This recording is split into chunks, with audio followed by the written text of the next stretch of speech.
Hello and welcome to the all-new revamped Drive-By.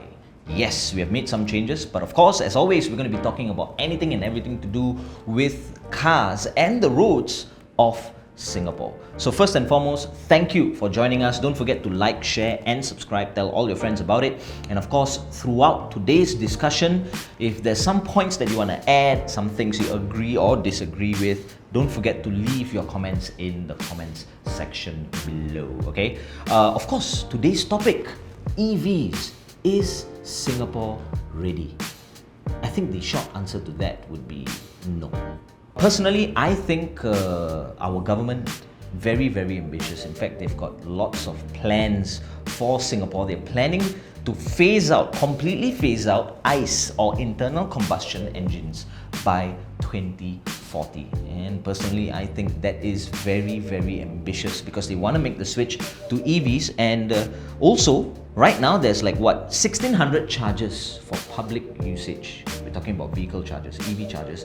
They're planning to ramp this number all the way up to 60,000 by 2030.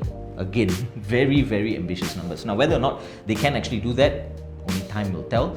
But like I mentioned, I think the very first few people who bought EVs for sale here in Singapore, one of the very first few EVs for sale, in fact, was the BMW i3. These are people whom I really applaud and salute, for their bravery in buying the EVs and also for buying a hideous-looking car. They ask you how you are, you just have to say that you're fine when you're not really fine, but you just can't get into i3, okay, there you go, I said it, okay. But then again, we're not interested in looks. The topic, we've got to stay on topic, which is EVs. And like I said, personally, I don't think that Singapore is ready simply because there are so many factors to consider. Things like infrastructure, things like price, things like range anxiety, which is a very important topic, okay, because there are many of even my own personal friends who talk about range anxiety, and yes, it is a real thing. There are also other things like reliability and the golden question, which is, are EVs really better than internal combustion engines? And like I mentioned, to answer all these questions and to discuss in further depth, we have two very special guests who are joining us here today. So I'm going to introduce our very first guest. He's the Senior Sales Manager of Maxus. Maxus, of course, we did recently a review on the Maxus light commercial vehicle, which is called the e-Deliver 3. Had a lot of fun with that. So I'm not going to waste any more time. Without further ado, let's introduce the Senior Sales Manager of Maxus, Bryan Heng. Thank you, Bryan, for joining us for this very first episode of Drive-By. Bryan, thank you for joining us. So I'm just going to dive straight into this. Tell us, is Singapore ready for EVs? There's a lot of different perspective to that. If you're putting in terms of price perspective, I think now is the time because there's a lot of incentive that's given for the push. Yes, actually, in fact, it's good that you brought that up because I want to know actually what exactly are the rebates that we have for EVs. Okay, actually, government is quite generous in terms of incentive. Okay. We have the enhanced VES, so that gives you 25,000 rebates on the ARF. On top of that, we have the early adopters. So with the early adopters, there's another 20,000. So there's 25,000 discount on the ARF? That's based on the emission. Based on the emissions. Yes. And where would EVs fall? Which band do they fall under? They will go into A1, definitely. A1. Yep. So in order to qualify for A1, all the pollutants have to be zero. So in fact, only the EVs will qualify for that. Only EVs can qualify for it. Yeah, because technically your EVs is zero emission. Okay, so on top of the 25,000 for the ARF, there's an, correct me if I'm wrong, early EV adoption scheme. Incentive. Yes. EEAI. EEAI, yeah, you're right. EEAI. Okay, alright, got it.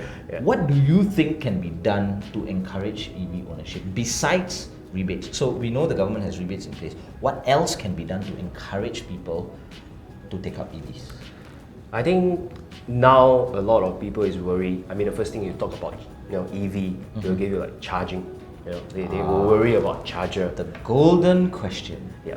So, Okay. you know, I mean, we have met a lot of different customers, be it corporate or the end customers, right? They usually will ask you about, you know, charging facilities. How do I get access to charger and stuff like that? So the infrastructure. Yes, I think now there's actually a lot of development on charger itself. I think, you know, by having, you know, 60,000 charging points by 2040. That's the plan. Yeah, 2030 in fact. 2030, 60. Yeah. Right now there's 1600 and the government plans to bring it up to 60,000. Yes. Do you think it's ambitious? It's definitely ambitious because looking by that, every month we need to have like additional 500. 500 chargers Charging on points. average. Yeah. They have to install about 500 500. chargers a month Yeah, to point. hit the 60,000 mark. Yes. So Good luck. so with that, right? Okay. I think now there's a lot of you know, SP or even Shell Yes. under the recharge program. They are actually very aggressive in terms of, you know, building chargers out Okay. there. And all these charging points you can actually see in a lot of basement of the shopping malls. Yes, I've seen them before also. Yeah. So But when you say charging points, now this is a very important question because I know that when it comes to charging points, there, correct me if I'm wrong, there's AC charging, which is the one that takes really long. There's DC charging, which takes very fast, but it can potentially damage the battery. Am I right? Something like that. Okay, he's going to elaborate further. He's the pro. And there's also now fast charging. okay. So what are the differences? So, you know, government wants to install 60,000 charging points by the end of 2030. Yeah. What kind of charges are they going to be? Do I have to leave my vehicle there for 8 hours, like, you know, overnight, that kind of thing, like when I buy a vacuum cleaner for the first time? Or is it going to be like 1 hour and I'm done? Okay, I think, you know, the transport minister has also came out to clarify this. Okay. So basically, I think majority of the chargers will still rely on AC charger, which is your Okay. so-called slow charger. The slow charger. The DC charger is what we call the fast charger. So there's only AC and DC. Oh, We only okay. have two different Okay. kinds. Yeah. So yeah, I'm wrong. So there's only AC and DC. Yeah, and of Thank course you. then it comes in like different kilowatts. Yeah, so you know, you can have like a rating of like 3.6, 7, 11 for 22, or even up to 40 for the AC. Oh. It comes in different specs. Different Yeah, specs. it's just like how fast the car can travel, depends on the horsepower and the torque. And of course then of course you have the DC charger. DC charger can go like as low as like 30, Okay. up to like 50, you know, all the way up to 100. So 100. like a lot of, you know, people talk in the market talk about like fast charger. They Mm-hmm. are referring to about 100 kilowatt kind of charger. So, okay, just on that example, if you talk about a 100 kilowatt charger, how long will it take to charge an average EV? Okay, so if you're talking about like a Maxus e-Deliver 3, right? Okay. The battery pack is about 52.5. Okay. So if you have 100, technically if you divide out, it's less than 30 minutes. Less Get than it? 30 minutes? Yes, from 0 to 100. Wow. And I mean, when we use phone, we don't technically leave it to 0 and then we start charging, right? Oh yeah, it's always, yeah. So I do that, yeah. I Yeah. always when my phone battery is flat, Yeah, so, so- I'm not the right person to be driving EVs, but Yeah. but you know, Yeah. I get what you mean. Yeah. Usually they bring it down to like 10% or 5%, yeah, I then mean, they charge. yeah, because by 20, you know, once you get to a low amount, numbers of like battery, the state of charge, right, it will actually prompt you to go for charging. Okay. So technically, that's happened. Depends on vehicle. Okay. Usually below 20, Okay. it will start to give you prompts To yeah, go to get go it for charged. charging. And then you know you get, you know, with all this kind of opportunity charging, 30 minutes will get you, you know, charge up. Now, something that I mentioned to my viewers earlier on, which is range anxiety. I think this is very important because even friends whom I speak to, they are worried. What if I'm driving halfway, I run out of juice, I'm going to be stranded, and you know, it's not like you can just quickly drive to a petrol kiosk and fill up, you know, versus an EV. So, what is this? What do you think is the solution to range anxiety? Okay, I think it's like we really can't change the fact that, you know, people will have this kind of range anxiety, but it's more of like changing a habit and how we adopt, you know, change a mindset to shift towards EV. Alright. So you know, we were categorized mainly into two different sections: opportunity charging and a real charging, which is like a day-to-day charging. I So see. a day-to-day charging will accord back to like an AC charger, where you can leave it overnight, you know, for 8 to 10 hours before you wake up and you go for the next drive, next morning. Opportunity chargings are things like you just mentioned. So we need the fast charger out there, the DC charger, which have the bigger kilowatts that allows you to go up to 80% within 30 minutes. 80% within 30 minutes. So, if I get you correctly, what you're saying is it has to be a combination of, you know, AC charging where you charge it overnight, and whenever you get the opportunity to charge, you charge it. Yeah. And not forgetting like the vehicles right now do give us very good mileage. Even like commercial vehicles like the Maxus e-Deliver 3, right, give you 240 kilometers. 240 kilometers on a full tank. I think that's pretty good, right? That's going to last you a good maybe 3-4 days. Yeah, typically Singaporean use about as a logistic company, they use about 100 to 150 a day. But I mean, like end user like us, we don't really travel that So it's much lesser. So that Definitely. 240 clicks is going to last you a little bit longer, I suppose. Yeah. So I guess the question is, would you buy a personal EV for yourself? Yeah, I would. I mean, given a chance, I would definitely. You would? Yeah. All right. Okay, so that was Bryan Heng, the Senior Sales Manager of Maxus. Thank you so much, Bryan. Right about now, it's time for me to bring in our next guest. Very interesting guy. He is actually Jason, who is the co-founder of Pitcrew Events Private Limited, Asia's leading automotive events and travel firm.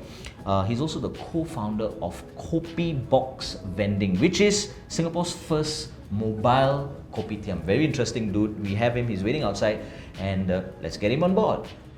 Thank you for joining us on our show. Now, Jason Chew is, of course, a small business owner, but he has pretty much made up his mind on what he wants to get. So, Jason, thank you for joining us. Thanks for having me today. First edition. Yes, welcome. And tell us a little bit more about your business and your plans on purchasing an EV. Okay, so we run a couple of businesses. One is Pitcrew Events, where we deal in automotive and travel and events. Okay, but for today, we run a coffee vending business in Singapore.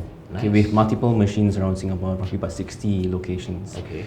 So, you know, when all this EV talk came about, we were looking at, should we get an EV commercial vehicle? Okay. Of course, we went to do our homework, look at vehicles, test drive a few. Intention is there, but the pocket wasn't quite willing. Okay. You know? Okay. So let me explain to you why. Okay. You don't have second-hand vehicles for EVs. That's right. Commercial in the That's market true. now. Okay. So the initial outlay for SME like us is quite heavy. Okay. We don't have an MNC backing where we've got loads of money to invest. So after doing our sums and say, hey, it works in a way of we save in terms of refueling here and there, Okay. but initial outlay is still quite a fair bit. Okay. Where if I could buy a 6-year or 8-year-old Light Ace Okay. for a lot lesser, it's easier in our pockets, Okay. and we still get to deliver our goods around the island. So that was kind of like a deal breaker in terms of cost. Yeah. Yeah. So, in your opinion, do you actually think, although you're coming from the commercial perspective, or rather from the commercial perspective, do you actually think Singapore is ready for electric vehicles? Yes and no. Okay. Okay. It makes sense because the country is very small.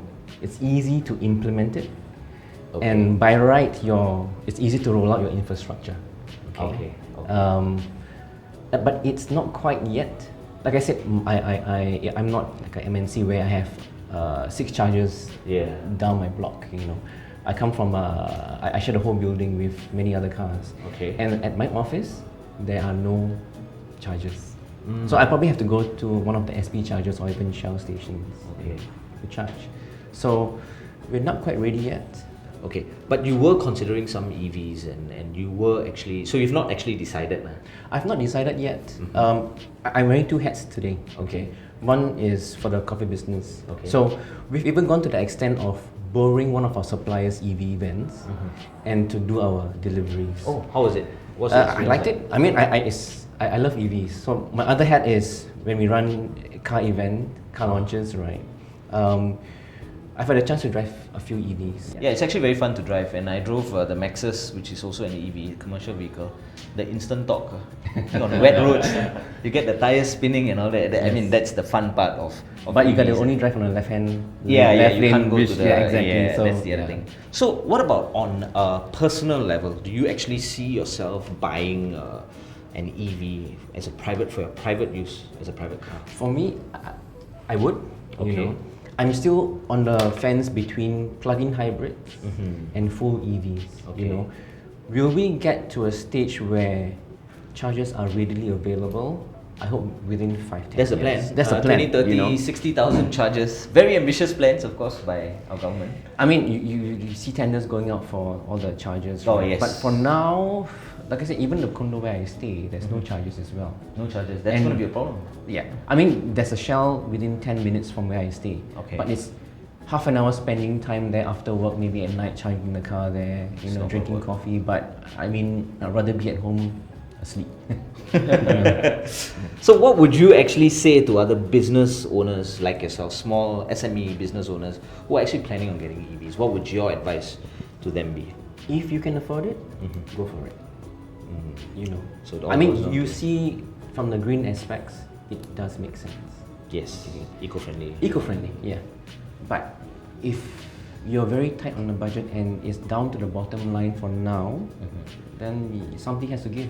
And if you do, or if you are planning on getting EVs, you can always contact Bryan over here because he deals with Maxus e-Deliver 3. Again, if you have not watched our review, go check that out. Okay, lastly, coming from your standpoint, what actually would you like to see our government do more for business owners like yourself? Something which helps our pockets. Okay. I mean, that's It's all dollars that's and the cents. carrot and you have to dangle, you see. Yes. I mean, look, everybody knows it's good for the environment, blah, blah, blah. But end of the day, if you need to make your business make sense, it's down to dollars and cents. It's all No about pun the intended, moolah. but yeah. And there you have it. Bryan Heng and Jason Chu, thank you so much, guys, for joining us on our very first episode right here. EVs is Singapore ready. Now, don't forget to like, share, and subscribe, and also share your thoughts on what you think about the entire EV landscape here in Singapore. Of course, you can tell us if Singapore is ready or if at least we are headed in the right direction. Thank you, and I'll see you guys on the next episode of Drive By. Motorist.